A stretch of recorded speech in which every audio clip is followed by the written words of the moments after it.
Hello everyone, Firecrest Gaming here, and welcome back to another video.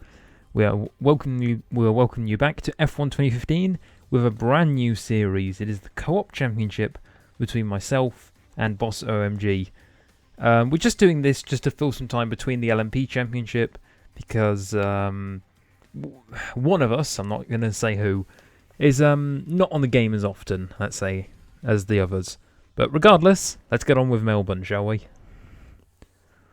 So we're on the grid in a rather soggy Melbourne on the intermediate tyres, 5 lights, and the co-op championship is very quickly underway. Getting a decent start, I want to say. It's not too brilliant, trying to get both manners at the start of the Grand Prix. Up the inside into turn 1, trying to overtake some more cars. Got Ericsson on the left hand side. Co-op or LMP, the same. I get the same outcome. Front wing gone on the first or maybe the second lap. Whenever it is, the front wing's gone. Unbelievable that this has happened. So, into the pits on lap 1, I guess, and I'll just fill some time. So we're doing it with Ferrari, as you obviously will be able to tell by now.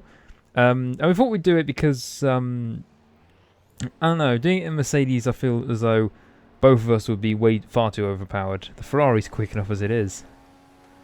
So we're coming now on to lap 3. Boss MG setting the fastest lap of the race. It was in the early 1:34s, but he is stuck in traffic.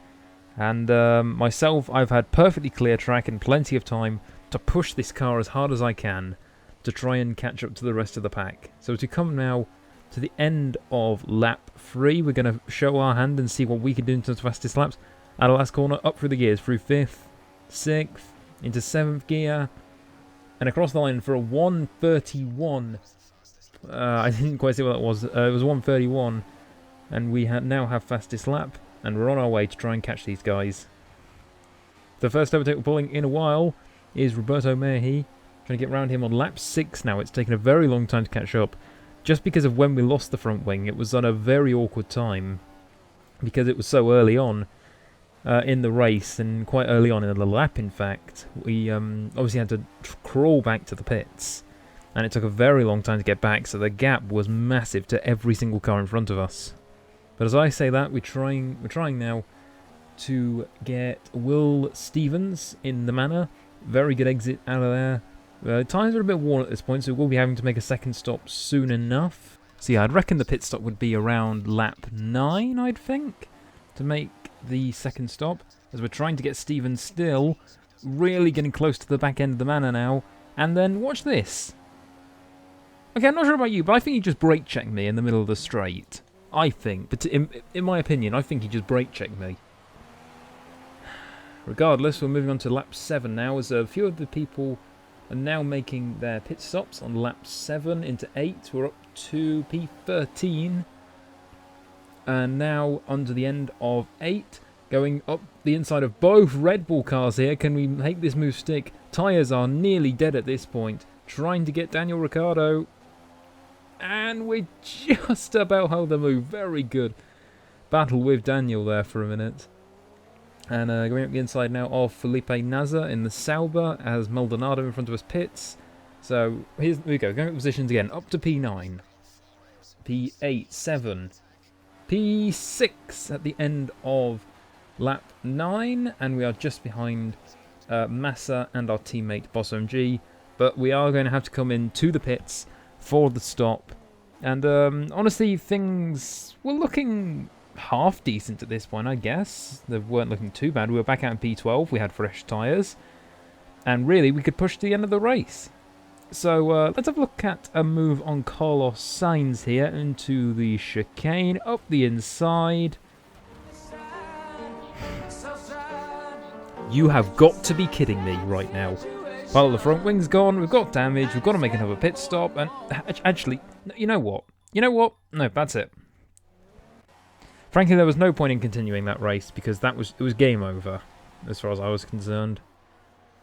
However, for the other Ferrari car, Boss OMG, he was still going in this race, and he was looking at a potential second place, taking from the Mercedes cars, maybe even the lead from Hamilton, chasing Nico Rosberg out of 6 and 7 down to turns 8 and 9. Can he make a move up the inside? Goes for it up the inside and he gets the move done on Nico Rosberg for second place now. There's a bit of a gap to Hamilton.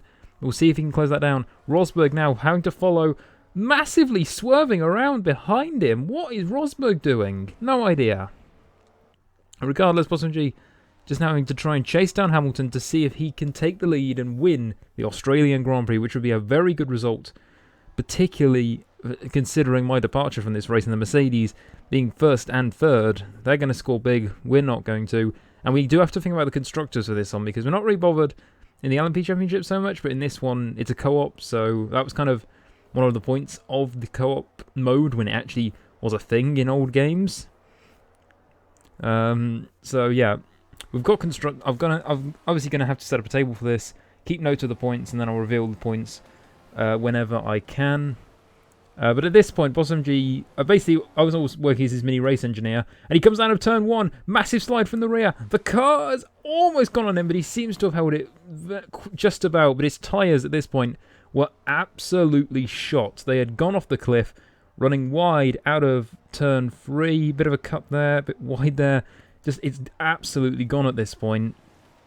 He's trying everything he can to keep this car on the road now. Well, float. He's doing everything he can to keep this car afloat, to be honest. Heading through the long right. I think actually this is turn 8, and then this is 9 and 10. I'm no corner numbers. I'm not that good with Melbourne. The only one I'm really good at, really, is Silverstone. And I suppose a bit of Brazil. Yeah, moving back onto this race. Rosberg now trying a move for second place in this race. And he's trying going up the inside. And they make contact. Rosberg's round. Nico Rosberg is round on the final lap of this race. Unbelievable. Rosberg round on the final lap. Boss G defending. And they make contact. Boss G's seems to... they've made contact. Rosberg's round. Boss G is going to hold second place. It seems to be he's going to finish the race second. Hamilton's going to win, which is a bit of a shame, but it's all right if we bag second for the team. That is good. So here we are out of the last corner. Lewis Hamilton wins the Australian Grand Prix, and Boss OMG will come home in second. But let's take another look at that Rosberg incident. So here we are, coming down towards the 11-12 chicane. Rosberg's hanging along the outside. There's not much space. Boss OMG goes to take his line, and Rosberg... Well, kind of, it was split there. Boss MG, I don't think, gave him enough room. And Rosberg, well, he did the classic, went for a space that wasn't there. So Massa, I think that is, or is it Bottas? I think it's Bottas, ends up in P3. So that is the Australian Grand Prix, guys. Thank you very much for watching this brand new series with the Ferrari team in the co-op. And I will see you next time in Malaysia, where hopefully we can win. I'll see you then, guys.